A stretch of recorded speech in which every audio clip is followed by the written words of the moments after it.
We are standing right now outside the house of a gang rape survivor, which was set ablaze on April 17 evening. As you can see behind me is the house of the gang rape survivor, which was set ablaze by the villagers, including her rapist, as alleged by the family. The two infants who were lying in the cot outside the house were flung into the raging fire, because of which they have suffered injuries and are getting treated at King George College Hospital in Lucknow currently. This is Lal Kheda village in Unnao, and this is the latest in a long list of hard battles that the teenager has had to fight. From being gang raped at the age of 13, giving birth to a son, seeing her rapist roam free on bail, and then her house set on fire for not withdrawing the case. She has single-handedly fought India's broken criminal persecution system, brazen impunity, and apathy. Now, she is also the target of a victim-blaming whisper campaign culture in her village. ये सबको झूठी फंसा रही है। कहती है बताओ, इसके अगर इसके बीच में कोई बोलता है कहती है कि हम तुमको फंसा देंगे, अगर तुम हमारे बीच में तुमको फंसा देंगे, ऐसे ऐसे बोलती है। यहाँ देखो, वो बेचारा उस दिन पैसे दे के आया और उसको बोल दिया कि हाँ ये भी था। हाँ, मारपीट देवर भौज में हुई और फंसा रही सबको। आप बोलते सीसीटीवी कैमरा लगा दें। हाँ, सीसीटीवी अगर कोई हमारी सुनता नहीं है मैडम तो क्या करेंगे? मजबूरी में सीसीटीवी हमें अपने घर पे कैमरा लगवाना ही पड़ेगा, क्योंकि भाई हम लोग यहाँ पे आते रहते जाते रहते। भाई टाइम कभी कुछ घर वाले इनके परिवार वाले ही करते हैं, उसके बाद भी मान चलो दूसरे को फंसाना ये गलत बात है ना। इसीलिए क्या जो लड़की है बोल रहे जिसका माइनर का रेप हुआ था, क्या है ये पूरी घटना? पूरी घटना क्या, वो तो धंधा करती है। एक कोई सब्जी वाला आ गया या कोई भी आ गया, उसे बुला ली उधर, उसकी रख ली, ले लेगी सब्जी, ले लेगी पैसा, ले लेगी, उसको कोई समोसा खिला देगा, कोई पुड़िया दे देगा, उसके भी साथ चली जाएगी। वो तो धंधा करती है। तो लेकिन इसकी कहाँ सुनवाई है? गांव वाले के इतना पूरा गांव उसको कोई देख नहीं रहा, कानून में नहीं देख रही कि पूरा गांव इकट्ठा है, एक है और वो अकेली है। कोई तो होना चाहिए उसके साथ, है कोई है? तो आपका कहने का मतलब है कि रेप कभी हुआ ही नहीं? नहीं, रेप हुआ है लेकिन किसी को पता नहीं है किसके साथ हुआ, किसके साथ गई है, किसका बच्चा है, ये तो नहीं पता है। और जांच करा नहीं रही है, कानून को जांच कराना चाहिए ना। The teenager who is going through the ordeal told the print that she begged for mercy, but they didn't spare and threw her infant son and sister into flames. Unnao has been in turmoil since the sensational 2017 gang rape case of a 17-year-old and the death of her father in judicial custody that led to the conviction of former BJP MLA Kuldeep Singh Sengar. But this other gang rape case, which was languishing unattended for long, only drew attention after the mob attacked the family and threw the two infants into flames. The rape survivor's infant son suffered 35% burn injuries and her sister 45%. But most of the villagers have abandoned the minor and say that no rape took place.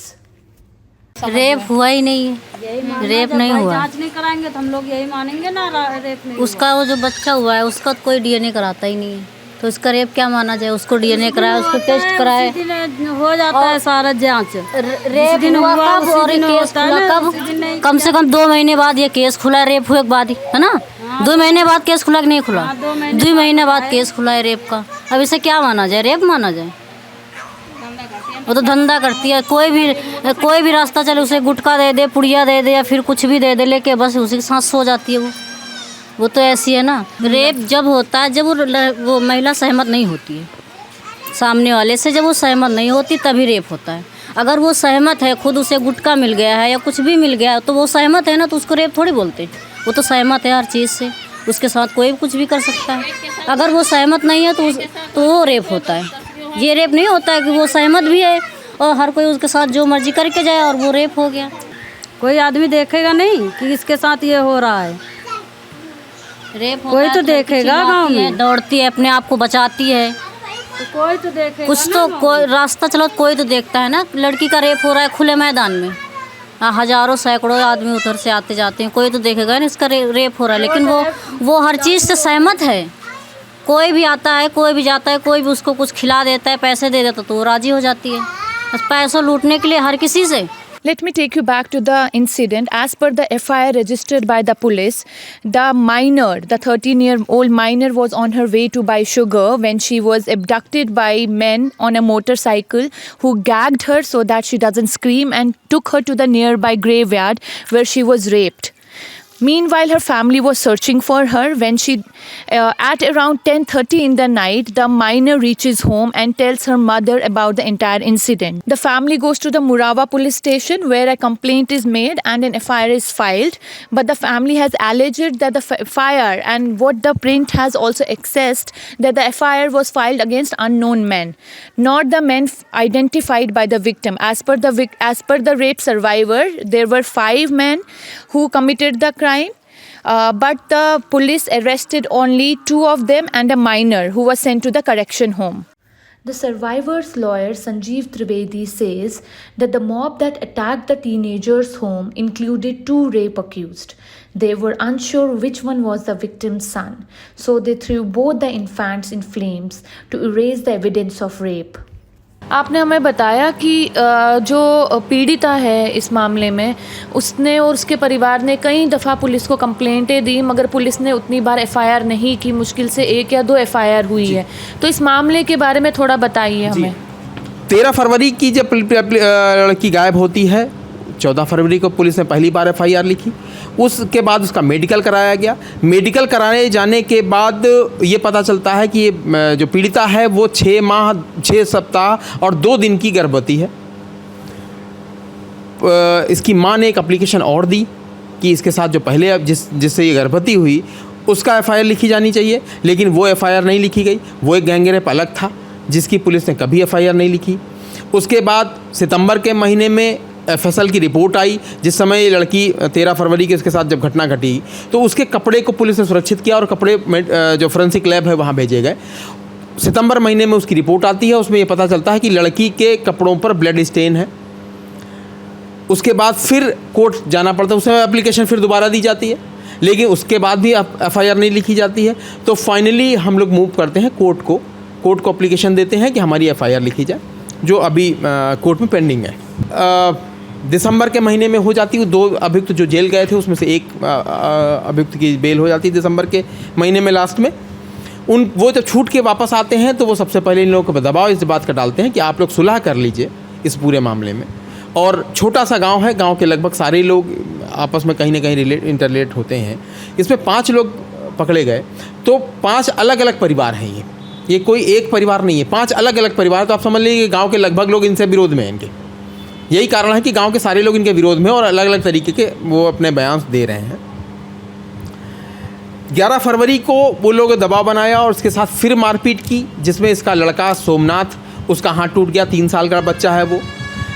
इसकी माँ, पीड़िता की माँ के साथ मारपीट की। उस समय ये प्रेग्नेंट थी और इसके पेट में इंजरी हुई है, इंटरनल इंजरी हुई है। उसकी अल्ट्रासाउंड रिपोर्ट है जिसमें कहा जा रहा है कि इसकी इंजरी है। उसमें भी एप्लीकेशन दी गई, लेकिन उसमें कोई FIR नहीं लिखी गई। फिर 13 अप्रैल 2017 को इसके पिता के साथ मारपीट गई, इसीलिए कि सुलह कर लीजिए आप लोग।